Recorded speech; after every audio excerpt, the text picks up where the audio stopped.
यह रात अंतिम, यह रात भारी, बस एक रात के कहानी है सारी। हम बात करी लागे सीधी जिला के।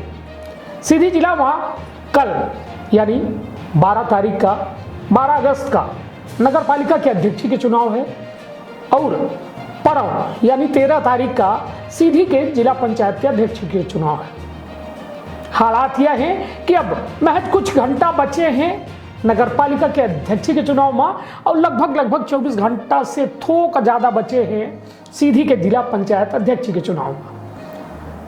प्रमुख दल की यदि बात की जाए तो सीधी में कांग्रेस और भाजपा है जिनकर हालत बेहद खराब है। खराब काहे कि दोनों पॉलिटिकल पर्यटन पर भरोसा रखा थे। बीते दिन अपना दिखे हो कि सीधी के भाजपा के समर्थित प्रत्याशी जो जिला पंचायत के चुनाव जीते हैं वो भोपाल और अन्यत्र जो है राजधानी के साथ पर्यटन में रहे जेका पॉलिटिकल पर्यटन कहा जाता है।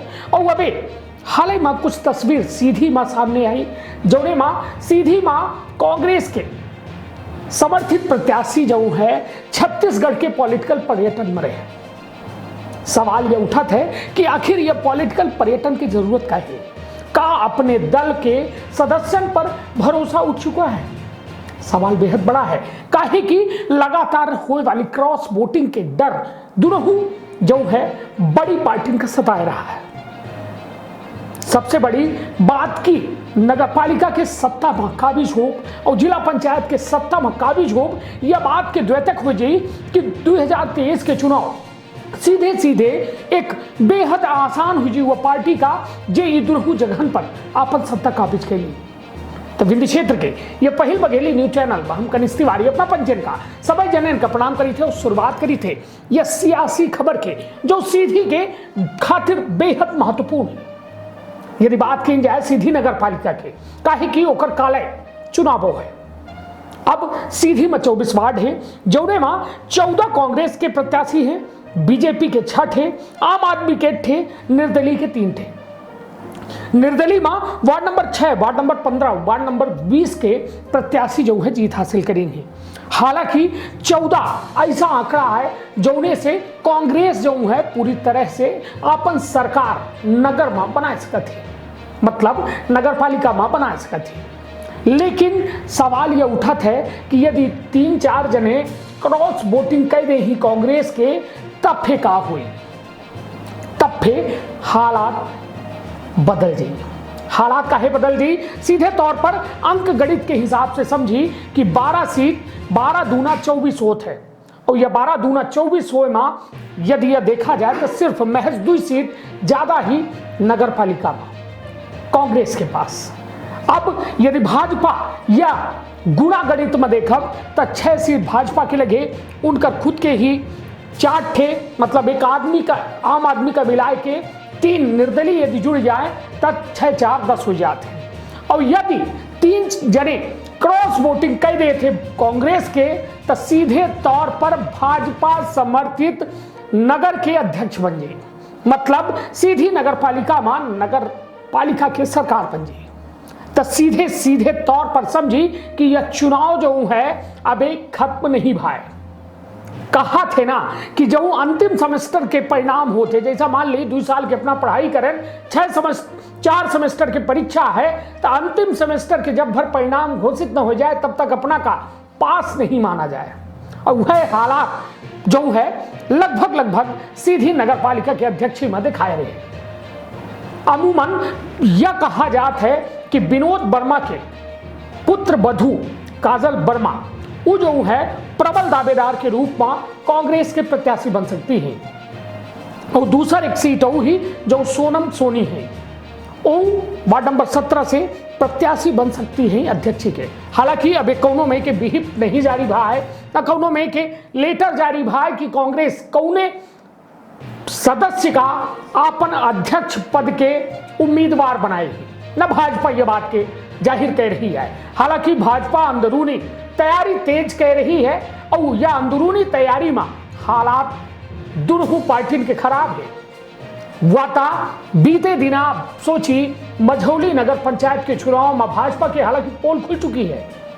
भाजपा अपने समर्थित सदस्य जौने लोकेश सिंह का भाजपा से जो है उम्मीदवार बनाइस, ओके विरोध में कांग्रेस के उम्मीदवार नहीं आबा, भाजपा के एक उम्मीदवार जो है नॉमिनेट हो गए, उम्मीदवार बनी गए।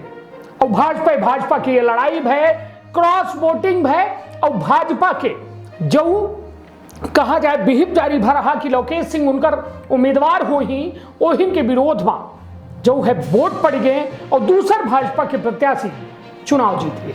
हालांकि अभी यह क्लियर नहीं हो पावा है कि शंकर लाल गुप्ता जो मझौली के नगर पंचायत अध्यक्ष बने हैं वो भाजपा के हैं कि कांग्रेस के। कहे कि कांग्रेस के क्रॉस वोटिंग से भाजपा के व्यक्ति का चुनाव जिता पागा, भाजपा के पार्षद का अध्यक्ष बना पागा। तो सीधे तौर पर समझे लायक बात है कि भाजपा के हालात पतली जरूर है, लेकिन अब यह सब हालात देख के कहे कि यदि बात करी परिणाम अपनों जानत हो न जानत हुई तो अपना बता दी कि रामपुर नैकिन नगर पंचायत में राम कुमार साहू भाजपा से जो समर्थित प्रत्याशी रहे वो अध्यक्ष बने, पार्षद रहे, अध्यक्ष बने। लेकिन कल होने वाले नगर पालिका चुनाव के अध्यक्षी चुनाव में सबके निगाह बिल्कुल कौआ जो है निगाह टिकी है कि आखिर का हो वाला है।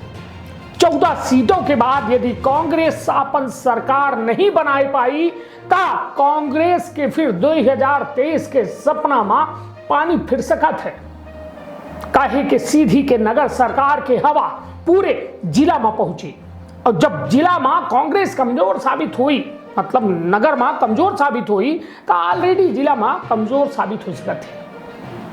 और यदि जिला पंचायत के हम बात करी तो जिला पंचायत में 6 ठे सदस्यों का भाजपा लेके पर्यटन में रही। कुल सीट 17 हैं और 17 सीटन में यदि आंकड़ा की बात करब ता 9 सीट जेके लगे हुई वह मतलब 9 सदस्य जेके लगे हुई वह कहो न कहो जिला पंचायत के अध्यक्ष बने। लेकिन भाजपा बहुमत के काफी करीब है।